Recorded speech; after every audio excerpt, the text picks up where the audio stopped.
तो कर्म बंधन मतलब फिर से जन्म मृत्यु जरा व्याधि का चक्कर फिर से चलेगा। तो कहते हैं पर अगर हम भगवान की वार्ता को श्रवण करते हैं, स्मरण करते हैं, धारण करते हैं, प्रचार करते हैं और इसी को हम सर्वस्व मान के चिंतन करते हैं, तो फिर उस व्यक्ति की भौतिकता, ईर्ष्यावाद चला जाएगा और कर्म बंधेर विमुच्यते। उस शरणागति से कर्म बंधन पूरा खत्म हो जाएगा। पुरुषो रामचरितं श्रवणैः उपधारयन् आनृशंस्य परो राजन् कर्मबन्धे विमुच्यते। पुरुषो रामचरितं श्रवणैरुपधारयन् अनृशंस्य परो राजन् कर्मबन्धैर्विमुच्यते। पुरुषो रामचरितं श्रवणैरुपधारयन् अनृशंस्य परो राजन् कर्मबन्धैर्विमुच्यते। हरे कृष्ण। तो ये श्लोक श्रीमद् भागवत में 9वें स्कंद में जब श्री रामचंद्र के बारे में शुकदेव गोस्वामी संक्षिप्त में 2 अध्यायों में कहते हैं, उसके बाद इस श्लोक का उच्चारण करते हैं। इसके बाद एक और प्रश्न परीक्षित महाराज पूछते हैं कि कैसे श्री रामचंद्र अपने भाइयों के साथ व्यवहार किए जब अयोध्या नगरी में राज्य कर रहे थे। हाँ, तो यहाँ पे शुकदेव गोस्वामी कहते हैं पुरुषो रामचरितम, भगवान श्री रामचंद्र का जो चरित्र है, उनकी जो लीलाएं हैं, उनका जो गुणगान है, जो व्यक्ति इन गुणगान का श्रवण कीर्तन करता है, रामचरितम श्रवणैर, श्रवणैर मतलब श्रवण करता है, और फिर उपधारयन, उपधारयन मतलब उसे धारण करता है। हाँ, जैसे कि गौशाला में गौ माता को आप जब भी कुछ खिलाओगे, सब्जी खिलाओगे, फल खिलाओगे, क्या करेगी? खा लेगी। परंतु आप देखेंगे खाने के बाद वो फिर एक धूप में बैठ जाएगी। हरे कृष्ण। धूप में बैठ जाएगी और बैठ के वो खाती रहेगी। मतलब तब कुछ कर नहीं रही है, तब ऐसा नहीं है कि सप्लाई चालू है, पर आप देखेंगे धूप में बैठकर गाय फिर चबाती रहती है। उसको क्या कहते हैं? जुगाली, या जो भी अलग अलग भाषाओं में बोली में कुछ कहा है, बट जुगाली आप समझ गए। तो आप देखते हैं कि गाय के पास कई पेट हैं कहते हैं, तो जब पहली बार खाती है तो वो जाके एक जगह स्टोर हो जाता है, फिर बाद में धूप में बैठती है आराम से और फिर उसी खाद्य को फिर से लेती है और फिर बहुत ही प्रेम से उसको चबाती है। और जब इस प्रकार वो प्रेम से चबाती है, फिर वो क्या बनता है? हाँ, उसके बाद वो क्या बनता है? दूध, दूध बनता है। राइट।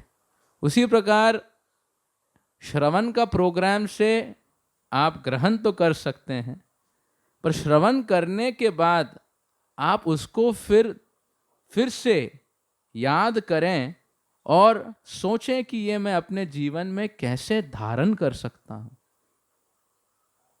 राइट। ऐसा नहीं कि इस कान से सुने और उस कान से निकाल लिए। इस्कॉन का काम ये नहीं है कि इस कान से सुन के उस कान में छोड़ दो। श्रवण का प्रोग्राम ऐसा होता है कि इस कान से सुनना चाहिए और फिर हृदय में वो धारण होना चाहिए। तो हम श्रवण करके जब धारण करेंगे तब वो भक्ति का दूध या भक्ति का जल, जो भी कहें, शीतल, श्रवण कीर्तन जले करोह सिंचन, क्योंकि जब हम श्रवण करते हैं और फिर हम सोचते हैं कि इसका मतलब क्या है, उसको क्या कहते हैं? श्रवणम, फिर स्मरणम। श्रवणम फिर स्मरणम। स्मरणम मतलब आप याद करते हो, अच्छा आज क्लास में मैंने क्या सुना, क्या बात हमने रामायण से सुनी, इसका मतलब क्या है। तो जब आप स्मरण करते हो तब वो अंडरस्टैंडिंग हो जाता है। श्रवण मतलब नॉलेज, राइट। फिर आप जब उसको स्मरण करते हो, इसका मतलब क्या है मेरे जीवन में, इसका मतलब क्या है, how do I apply in my life, तब वो होता है स्मरणम। और फिर जब आप चिंतन करते हो कि कैसे इसको मैं अपने जीवन में लागू करूं, या पूरे समाज के लिए कैसे ये लागू होता है, और उसको बहुत गंभीरता से जब अपनाते हैं, उसको कहते हैं निदिध्यासनम। तो जब व्यक्ति गुरु की वाणी को श्रवण करके, स्मरण करके निदिध्यासन करता है, उसको वो धारण करता है। ऐसे धारण से फिर वो जो ज्ञान विज्ञान बन जाता है हमारे जीवन में, राइट। मतलब वो हमारे लिए एक प्रैक्टिकल रियलिटी हो जाता है। जैसे कि अगर मैं किसी को कहूं कि प्रभु जी थोड़ा पानी ला के दे दीजिए, पानी रखा है वैसे, अगर आपके घर पे कोई आए और कहे कि प्रभु जी बहुत प्यास लगी है, माता जी एक ग्लास पानी ले आइए, तो फिर क्या करेंगे? हाँ, मीठा दही भी ले आएंगे बोल मतलब पानी तो लाएंगे ना पर अगर आप मानिए वो व्यक्ति प्यास से कहता है मुझे थोड़ा पानी ला दीजिए, वो कान लगा के सुन रहे हैं, मैं बहुत ध्यान से सुन रहा हूं, फिर से बोलिए पानी ला दीजिए, ठीक है मैं श्रवण कर लिया।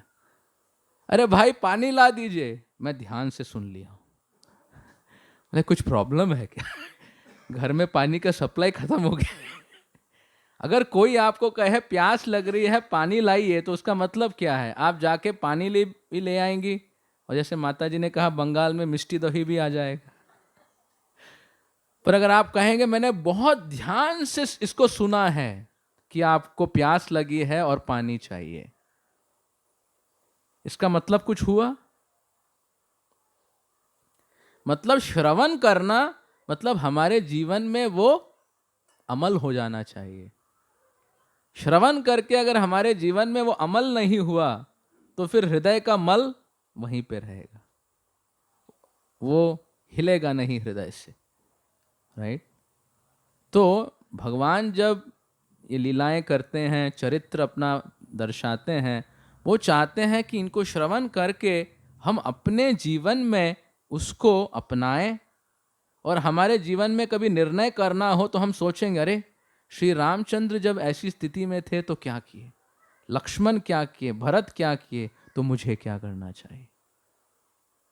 ऐसा नहीं कि हम श्रवण करते हैं पर हमारे जीवन में क्या होती है, थोड़ा प्रैक्टिकल होना पड़ेगा। शास्त्र तो इतिहास है, वो तो किताबों की बातें हैं, जीवन की बातें अलग हैं।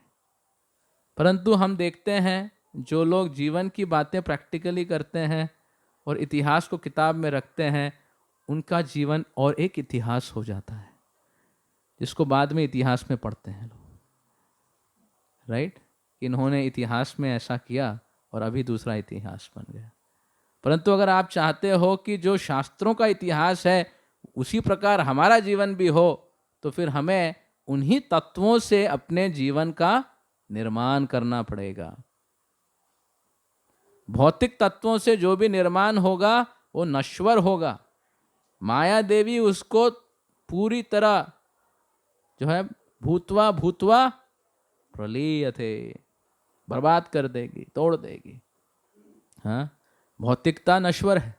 आज कितना भी नया बिल्डिंग बना दीजिए, कुछ भी बना दीजिए, समय के बाद चूना निकलेगा, पेंट निकलेगा, मेंटेनेंस चालू हो जाएगा, धीरे धीरे धीरे धीरे सब कुछ विनष्ट हो जाएगा। आध्यात्मिक चीज़ें शाश्वत होती हैं और भौतिक चीज़ें नश्वर होती हैं। तो श्रवणेर उपधारयन, भगवान के इस चरित्र को, उनकी लीला को हमें उपधारयन आनृशंस्या परो राजन। और जब इस प्रकार आध्यात्मिक चिंतन होगा, फिर दुनियादारी जो ईर्ष्या से ग्रस्त है वो छूट जाएगी। भौतिकता, जैसे हमने दूसरी कक्षा में, कल की कक्षा में कहा था, भौतिकता क्या है? हर समय व्यक्ति भौतिकता में तुलनात्मक प्रवृत्ति से अपने जीवन को जीता है। मैं ठीक हूं, मुझे पूछना पड़ेगा कि समाज क्या कहता है, मैं ठीक हूं कि नहीं। राइट? उसका मापदंड कुछ अलग होता है। परंतु कहते हैं जब हम आध्यात्मिक सिंचन करेंगे तो हमें समझ में आएगा कि हम ये शरीर नहीं, हम क्या है? आत्मा है। तो हमारे जीवन का लक्ष्य, तो प्रभुपाद जी कहते हैं human body is a combination of matter and spirit. मनुष्य का जो देह है वो क्या है? जो आत्मा और जड़ शरीर और आत्मा का कॉम्बिनेशन। और कहते हैं हमें अपने जीवन को इस प्रकार निभाना है कि जो जड़ पदार्थ का कंटैमिनेशन है, हाँ, ईर्ष्या, लोभ, काम, क्रोध, अहंकार, ये सब जड़ पदार्थ निकल जाएं और शुद्ध आत्मा जो भगवान की शाश्वत दास है, ये स्वरूप जो है हम प्राप्त कर पाए। ये हमारे जीवन का लक्ष्य है कि भगवान के प्रति हम प्रेम को, सेवा को प्राप्त कर पाए। कर्म बंधेर विमुच्यते। और फिर जो भी हमारा कर्म बंधन है, कर्म बंधन का मतलब क्या है? कर्म बंधन का मतलब क्या है? जो भी कार्य हम करते हैं अगर भक्ति से उन्मुख नहीं है, विमुख है, तो कर्म बंधन हो जाता है। इसका मतलब क्या है? पाप और पुण्य हो जाएगा। उसका मतलब फिर क्या होगा? जन्म लेना पड़ेगा, फिर से एंट्री मारना पड़ेगा। जो आपने नर्सरी में अभी पढ़ा है फिर से आके पढ़ना पड़ेगा।